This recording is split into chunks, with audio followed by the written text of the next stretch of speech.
Hi everybody. If you don't know me, my name is Elizabeth Jade. The reason why I'm here is because I just started a blog that I call Risky Pants, and I'm going to be incorporating some video posts as well as some written posts, which I've already done a few. So some housekeeping things. First of all, Risky Pants. Why Risky Pants? Well, I chose that name because something I'm really passionate about is living life wholeheartedly, and I think that requires being sort of uncomfortable and really vulnerable and taking risks. And so I just really liked the name Risky Pants because I think it speaks to that and it's fun, and I'd like to add the word pants to random words because I think it's fun. So some things I'm going to be talking about are relationships.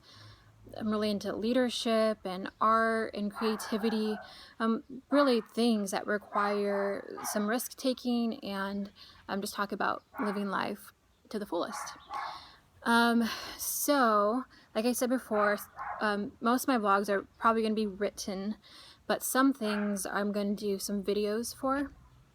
Some things, practically speaking, are just a little bit easier to say in this format.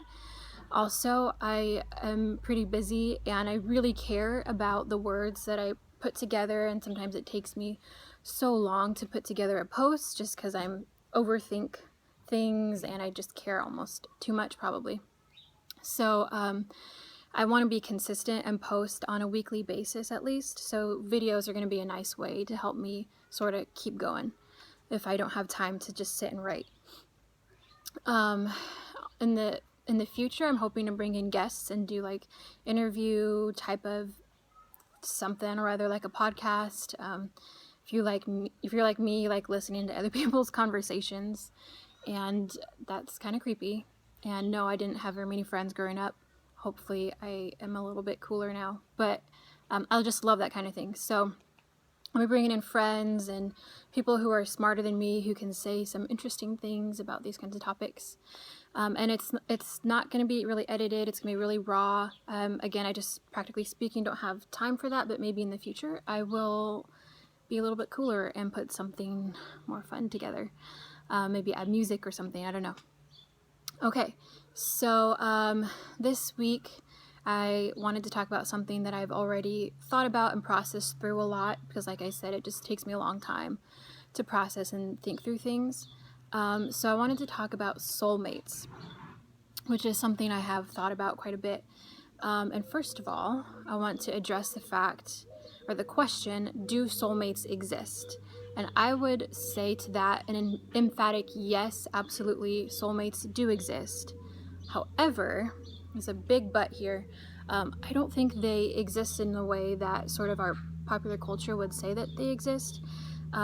There's kind of this mentality going around that that soulmates are where everyone is born with this one person that they need to find throughout their life, and there's this like magical connection, and it's like this game, and if you don't find them, then you're lost, and it's just really scary and horrible and awful, and I completely disagree with it. And a lot of people, I think, disagree with the fact that soulmates like that don't exist. However, there's a lot of people think soulmates don't exist at all, and I think that there's actually a danger to that.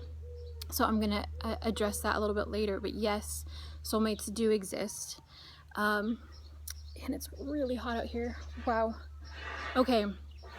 So the next thing I want to talk about regarding this is what is a soul? Like, where does that even come from?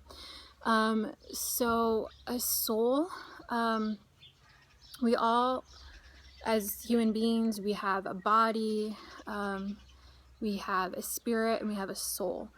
There's this doctor by the name of Dr. Caroline Leaf. I really admire her work. She's mostly responsible actually for inventing or discovering neuroplasticity, which talks about how our brains can effectively change itself over time. It's extremely fascinating.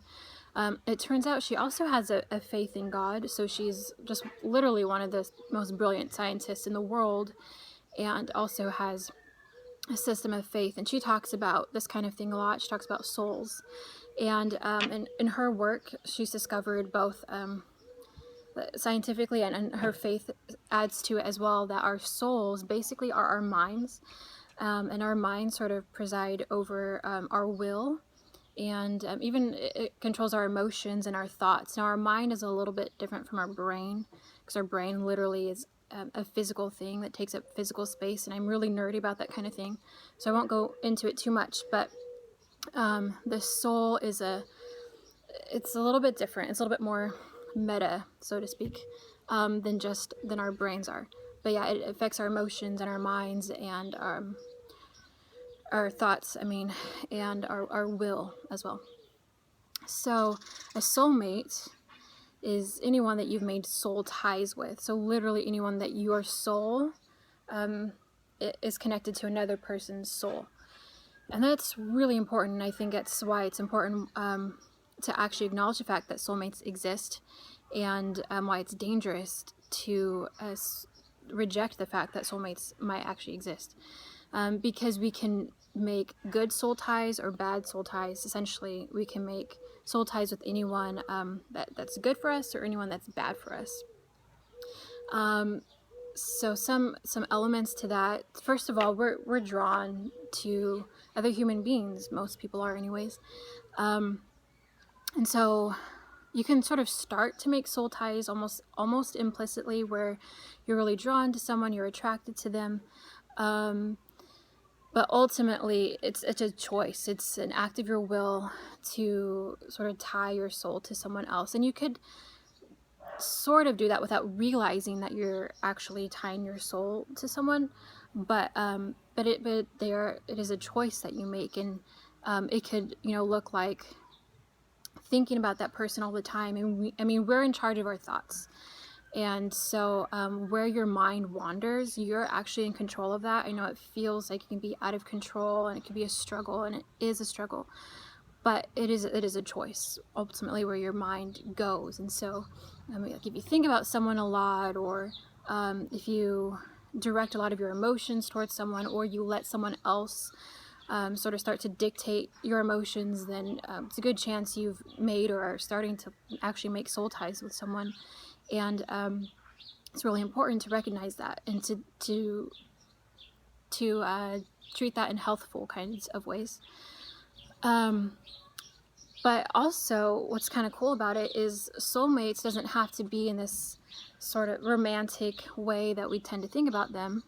Our friends can be our soulmates, and I think one of the most beautiful examples of this is in the Bible. There's a couple of characters named Jonathan and David, and they're literally best friends. And there's actually a scripture that talks about how at one point in their friendship,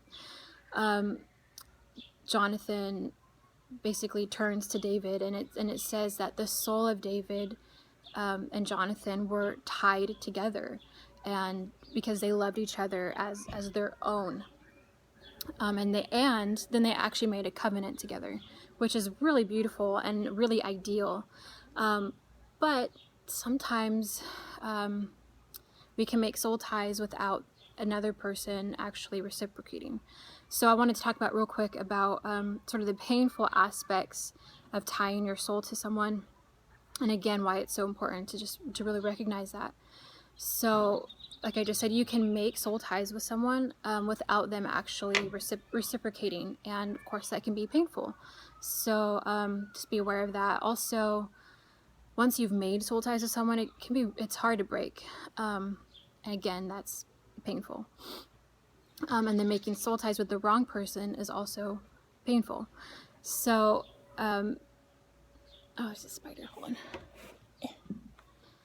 So it's good to make, just be aware of those kinds of things.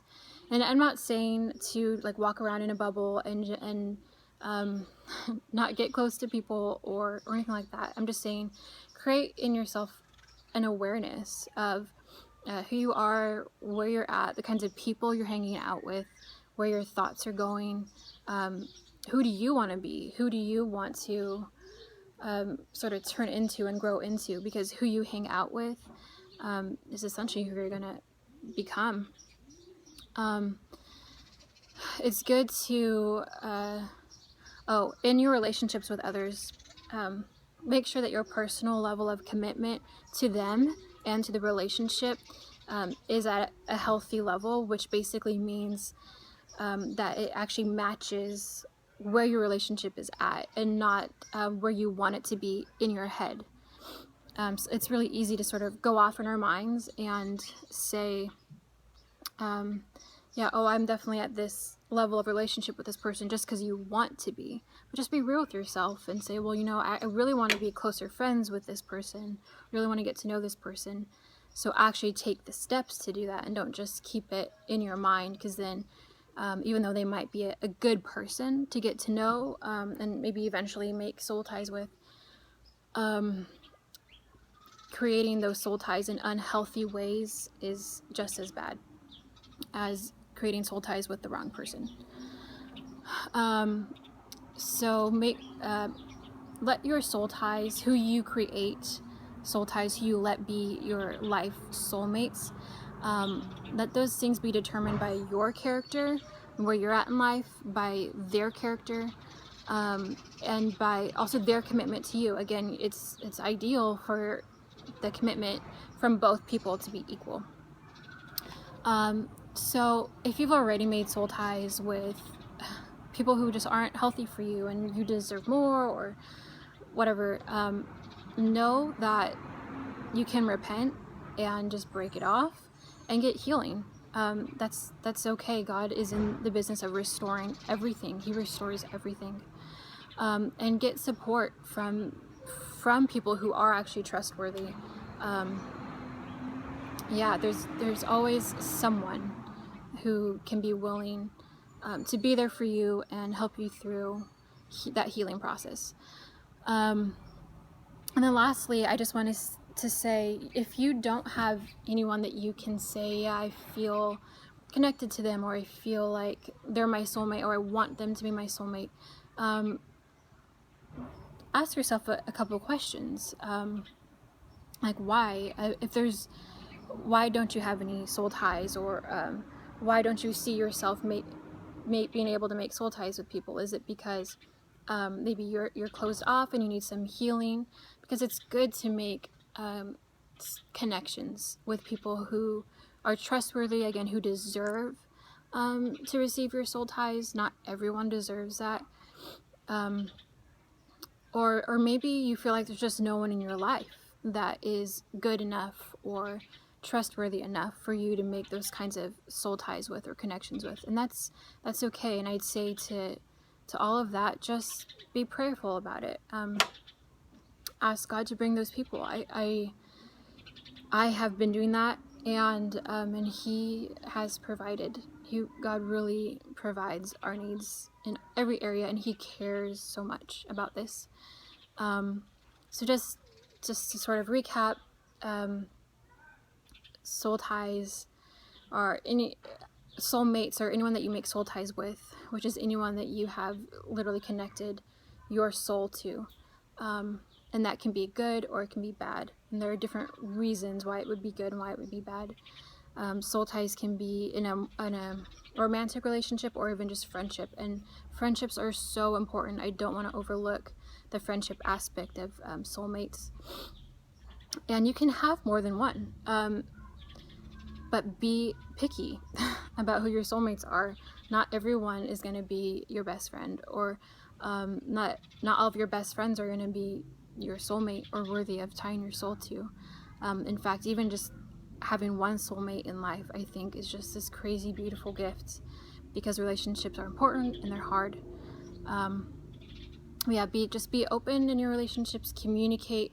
I have just this amazing best friend who I've had since my freshman year of high school, and she is my soulmate, and I realized that about 6 or 7 months ago, and I told her that, kind of like a Jonathan and David thing. And it's even just saying that in your relationships, just acknowledging. It doesn't have to be even those strong relationships, but just acknowledging where your relationships are at and saying to the people in your life that are important to you, hey, you're important to me. I love that you're in my life, goes a long way for your relationships. So, I know that was kind of a lot in a little amount of time. Soulmates is definitely one of those things. For me, it's a little bit easier to talk about in this way. I'm sure that I'll go back and maybe write something about this at some point again, or everything I talk about, I feel like I'm always learning new things, even if I've already written about it. It's just scratching the surface. So I'm really excited. I hope everyone is having a great day, and just go forth and be blessed in your relationships. Thank you for stopping by and for listening. Talk to you later.